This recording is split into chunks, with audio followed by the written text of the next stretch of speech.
Vous faites très bien de nous rejoindre sur Afro Info D143. Dans cette production, nous vous parlons spécialement du football. Après la victoire 2-0 à Kinshasa, les Léopards dames U17 sont allés arracher une nouvelle victoire sur la pelouse du Niger. 2-0 hier dimanche 19 janvier 2025 à l'occasion du match retour du premier tour des éliminatoires à la Coupe du Monde de la FIFA de moins des 17 ans. Grâce Aïcha a ouvert la marque dès la 15e minute des jeux. Un quart d'heure plus tard, Esther Eshima a coursé l'addition dès sa première touche des balles. Je vais vous laisser suivre les 2 buts marqués dans cette rencontre.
Soit remplacé par Esther Eshima numéro 7.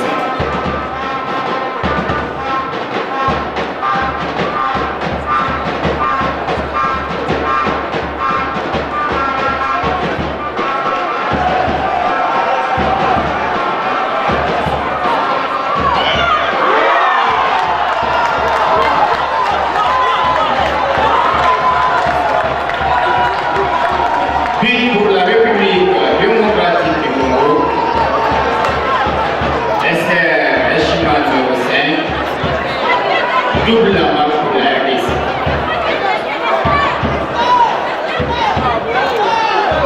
Eshima numéro 5.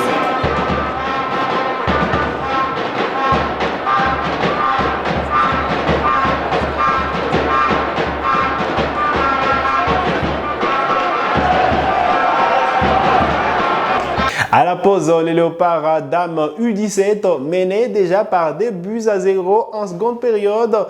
Il fallait tenter de corser l'addition. Malheureusement, l'efficacité devant le but n'a pas été l'effort des fauves congolaises. Mais voilà, les Léopards dames rentrent à Kinshasa avec une victoire en poche.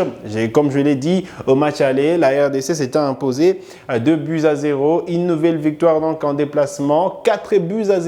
Score cumulé. La bonne nouvelle, c'est que les fauves congolaises n'ont pas pris des buts. Elles sont qualifiées pour les deuxièmes tours et voilà, la RDC devra jouer le Bénin. Le Bénin qui a profité du forfait du Congo pour sûrement passer au tour suivant et donc au mois de mars prochain, la République démocratique du Congo aura fort à faire aux Amazones du Bénin. Et le coach sûrement de la sélection nationale U17 de la RDC chez les dames, Bailon Kabongolo, c'est qu'il faudra rectifier les erreurs commises face au MENA du Niger pour justement prétendre battre les Amazones du Bénin. Suivez le sélectionneur national de Léopards dames U17. Oui, j'ai beaucoup d'abord aimé l'esprit de fair play du peuple nigérien, du staff technique et des joueuses. Ça montre que c'est un pays de football où il y a la fraternité, ça c'est bon. Et puis de deux, on venait de gagner 2 matchs. C'est pas ça notre objectif, ce n'est qu'un passage. Nous visons la qualification de la Coupe du Monde. Malgré la victoire, il y a aussi beaucoup d'erreurs de mon côté que je dois arriver à corriger pour faire mieux contre le Bénin. Selon les informations, c'est une bonne équipe et nous allons travailler en conséquence. Oui, nous allons préparer par rapport à ça. On tient compte du niveau et on va chercher un plan de jeu pour jouer contre le Bénin. Et Dieu voulant, on va passer, on verra quoi. Laissons le temps au temps, on va essayer un peu de beaucoup travailler et corriger les failles. Mais nous sentons l'équipe nigérienne à un certain moment, il y a des opportunités. Parce que dès le début de l'entame, on pouvait facilement encaisser 2 buts. Tout était la maladresse. Et en deuxième période, on sent que c'est une équipe jeune qui arrive. Mais ce qui est bon, c'est de garder le même groupe, de beaucoup travailler pour la suite. Parce qu'à l'issue de ces 2 rencontres, une équipe devait quitter, malheureusement, c'est le Nigeria, le Niger. Ce n'est pas la fin du monde. Prochainement, vous allez encore travailler. La République démocratique du Congo est donc qualifiée pour le deuxième tour préliminaire qualificatif au Mondial 2025, la Coupe du Monde féminine des moins de 17 ans qui est prévue au Maroc cette année. Alors, il faudra passer par les Amazones du Bénin avant le 3e tour parce qu'il y aura sûrement un 3e tour préliminaire. Et voilà, au mois de mars, exactement, le vendredi 7 mars 2025, la RDC sera reçue par le Bénin au stade de l'amitié générale Mathieu Kérékou des Cotonou. Ensuite, la RDC recevra le Bénin au stade des Martyrs le vendredi 14 mars 2025. Voilà donc les programmes du deuxième tour de ces éliminatoires à la Coupe du Monde de la FIFA de moins des 17 ans. La RDC qui doit forcément sortir les grands jeux pour espérer passer au 3e tour et il y a sûrement de fortes chances de croiser soit la Zambie, soit la Tanzanie. Ces 2 équipes qui pourront se croiser donc au 2e tour. Allez, on espère que l'équipe nationale de moins de 17 ans de la RDC pourra franchir ce 2e tour.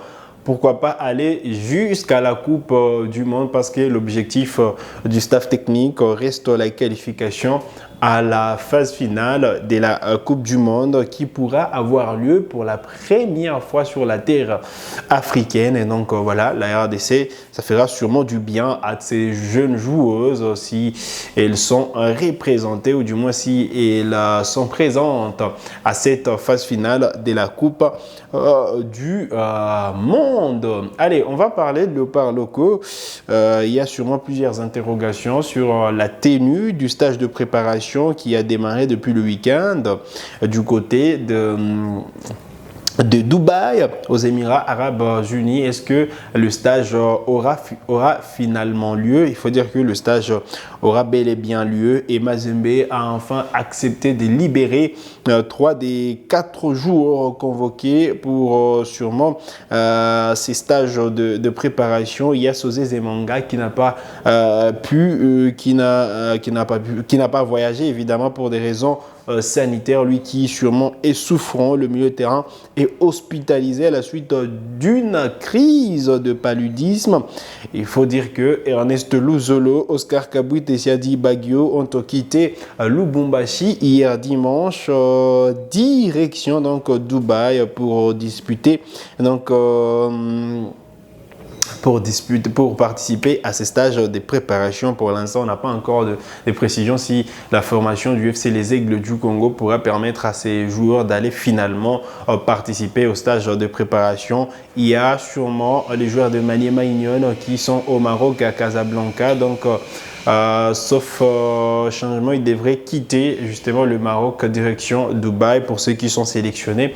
Mais pour l'instant, on attend encore des précisions pour sûrement savoir si Maniema Union également pourra amener ses joueurs au stage des préparations des léopards locaux. Allez, on va terminer cette production sur Afon Info D143 avec quelques joueurs qui se sont illustrés le week-end dans le club. On va commencer par Samuel Essandé, sûrement qui a inscrit un doublé avec Augsbourg qui a enchaîné une deuxième victoire consécutive. Il faut dire que Augsbourg a enregistré un deuxième succès consécutif en championnat en s'imposant 2-0 sur la pelouse du Werder de Brême.